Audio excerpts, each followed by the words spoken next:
இயேசுவும் அவர் சீடரும் கடலுக்கு அக்கறையில் இருந்த கெரசனேயர் பகுதிக்கு வந்தார்கள்.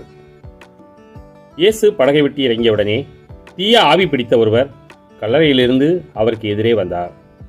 கல்லறைகளே அம்மனிதரின் உறைவிடம். அவரை எவராலும் ஒருபொழுதும் சங்கிலியால் கூட கட்டி வைக்க முடியவில்லை. ஏனெனில் அவரை பலமுறை விலங்குகளாலும் சங்கிலிகளாலும் கட்டியிருந்தும் அவர் சங்கிலிகளை உடைத்து விலங்குகளை தகர்த்து எறிந்தார். எவராலும் அவரை அடக்க இயலவில்லை. அவர் இரவு பகலாய் எந்நேரமும் கல்லறைகளிலும் மலைகளிலும் உச்சலித்துக் கொண்டிருந்தார். தம்மையே கற்களால் காயப்படுத்தி வந்தார்.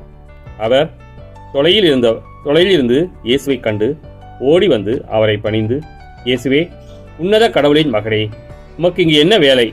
கடவுள் மேல் ஆணை, என்னை வதைக்க வேண்டாம் என்று உரத்த குரலில் கத்தினார்.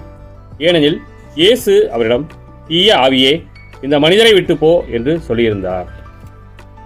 அவர் அம்மனிதரிடம், உன் பெயர் என்ன என்று கேட்க, அவர், என் பெயர் லெகியோன், ஏனெனில் நாங்கள் பலர் என்று சொல்லி அந்த பகுதியிலிருந்த தங்களை அனுப்பிவிட வேண்டாம் என்று அவரை வருந்தி வேண்டினர். அங்கே மலைப்பகுதியில் பன்றிகள் பெருங்கூட்டமாய் மேய்ந்து கொண்டிருந்தன. நாங்கள் அப்பன்றிகளுக்குள் புகும்படி எங்களை அங்கே அனுப்பிவிடும் என்று தீய ஆவிகள் அவரை வேண்டின. அவரும் அவற்றுக்கு அனுமதி கொடுத்தார்.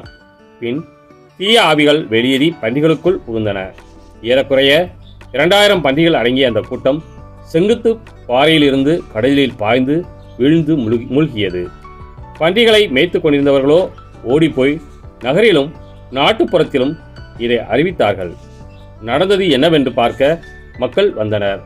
அவர்கள் இயேசுவிடம் வந்தபோது பேய் பிடித்திருந்தவர், அதாவது லெகியோன் பிடித்திருந்த அவர் ஆடை அணிந்து அறிவு தெளிவுடன் அமர்ந்திருப்பதைக் கண்டு அச்சமுற்றார்கள். நடந்ததை பார்த்தவர்கள் பேய் பிடித்தவருக்கும் பன்றிகளுக்கும் நேரிட்டதை அவர்களுக்கு எடுத்துரைத்தார்கள். அப்பொழுது அவர்கள் தங்கள் பகுதியை விட்டு போய்விடுமாறு இயேசுவை வேண்டிக் கொண்டார்கள். அவர் படகில் ஏறியதும் பேய் பிடித்திருந்தவர் தாமும் அவரோடு கூட இருக்க வேண்டும் என்று அவரை வேண்டிக் கொண்டார். ஆனால் அவர் அதற்கு இசையாமல் அவரை பார்த்து, உமது வீட்டிற்கு போய் ஆண்டவர் மீது இரக்கம் கொண்டு உமக்கு செய்ததையெல்லாம் உறவினருக்கு அறிவியும் என்றார். அவர் சென்று இயேசு தமக்கு செய்ததையெல்லாம் தெக்கப்பொலி நாட்டில் அறிவித்து வந்தார். அனைவரும் வியப்புற்றனர்.